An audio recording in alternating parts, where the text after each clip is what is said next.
Blood and Sand, a game by Richard Berg, published by Worthington Games. In the last episode of my video blog, I'd asked my viewers to vote on a game that I would play and review next. Blood and Sand was chosen by the majority, and so here I am telling you about a game about the North African campaign in World War II by Richard Berg.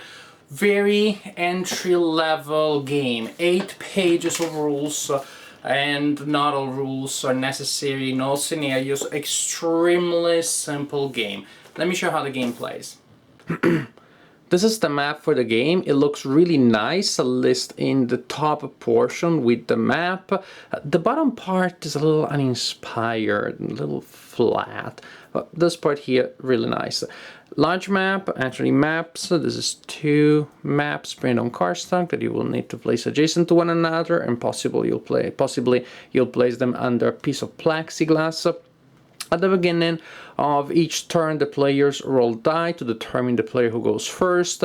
Then the first player receives 3 resource points that can be spent to refit units, or to build fortifications, or to draw cards. There are 2 distinct decks of cards, even though they have the same back. One is a deck of up cards for the Axis player, the other one is a deck of up cards for the ally player, and these cards can grant different types of benefits that can be played in different parts of a turn, depending on the effect of the card itself.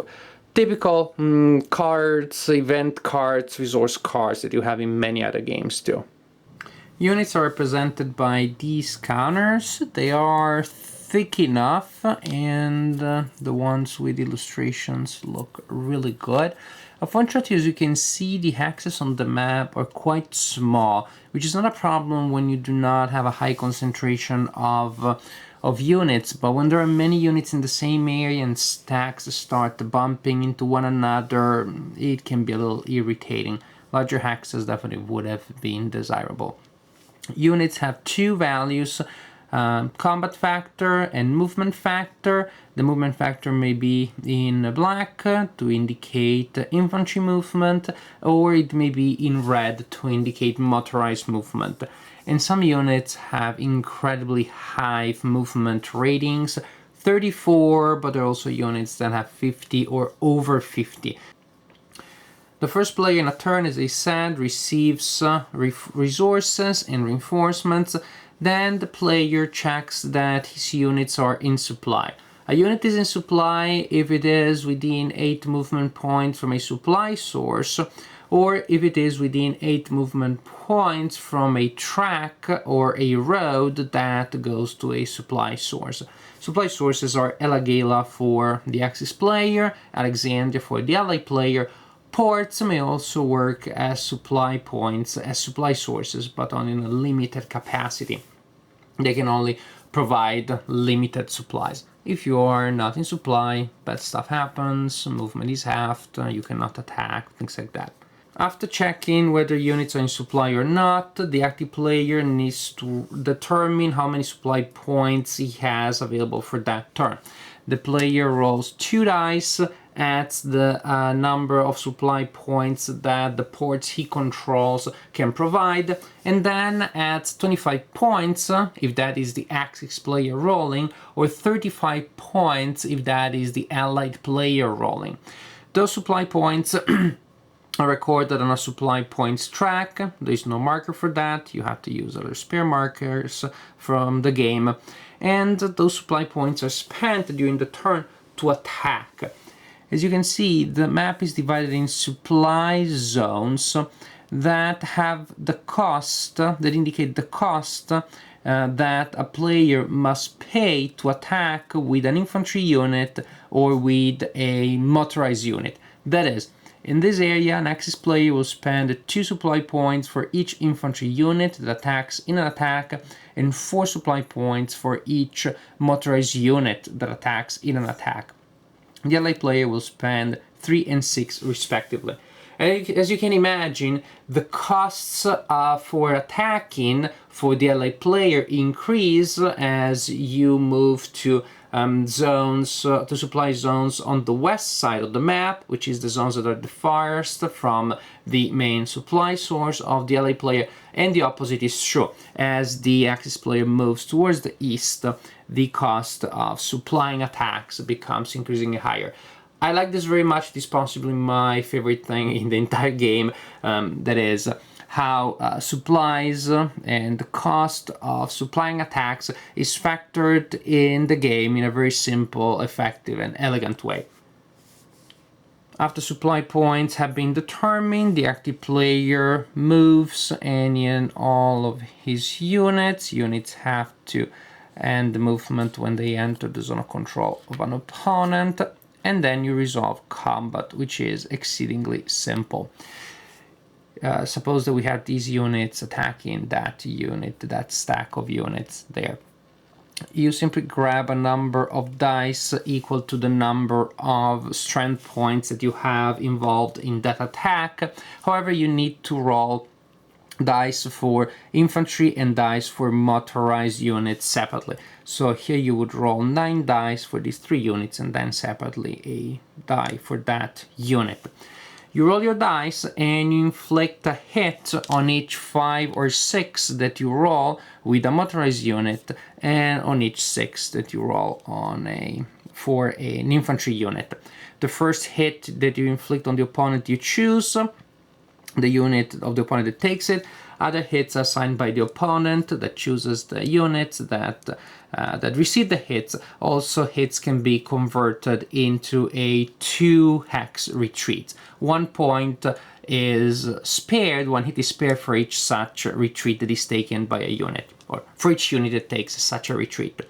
However, the opponent, the defender, is also rolling dice and going through the same procedure of counting dice and counting hits, because combat is resolved simultaneously.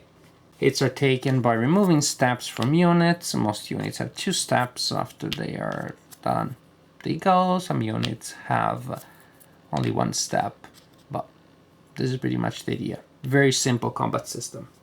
2 small clarifications about things that I said earlier. Yes, zones of control, units project zones of control, but not all of them. Only motorized units that are in supply project zones of control. And when you are resolving combat, the number of dice that you roll is based on the combat strength of the unit, but can also be modified by terrain. Little things that I think is important to say, didn't mention earlier. But conclusions about the game. I love games about the North African campaign. I love most of them. I don't love this one particularly. I don't dislike it immensely. It is not that I would prefer to be nailed to a door by my tongue for a month rather than playing the game. I think I'll play the game if given that option. Other than that, there are just other games about the North African campaign which give me much more with not too much more effort. Yes, this is entryway level, but there are things about it that are a little too simple, a little too linear for me, and I usually do not mind gateway games, gateway war games in particular. It is just that here the combat system, to my taste, is really underwhelming. It lacks flavor. You roll dice and that's it, you roll simultaneously. There are many other games that are based on the bucket of dice system, and those games usually have ways to create nuances around such a basic idea. Say Columbia block games, yes, you roll a bucket of dice, but the number to hit vary depending on the type of units. There is the initiative order in which units attack, distribution of hits that gives you decisions and dilemmas here and there. Not here. Rumble in the Desert, one of my favorite war games, incidentally with the same topic, incidentally with the bucket of dice, combat system, and again it is about, well, different units have different number to hits, but yet there are choices, there are decisions, there are more subtleties, like the use of artillery, the choice of when to retreat is more interesting. There's more stuff around it. Somehow the combat system here doesn't seem to me just like a simplified version of other similar combat systems. It seems a little bit like the watered down version.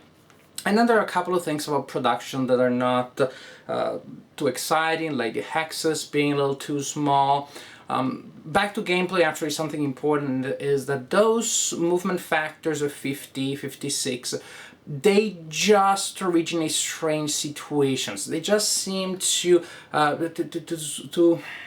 make the game go towards possibly completely non-historical situations, non-historical results. Of course, I know that Richard Berg's philosophy about historical war games is that they are games with some history thrown in.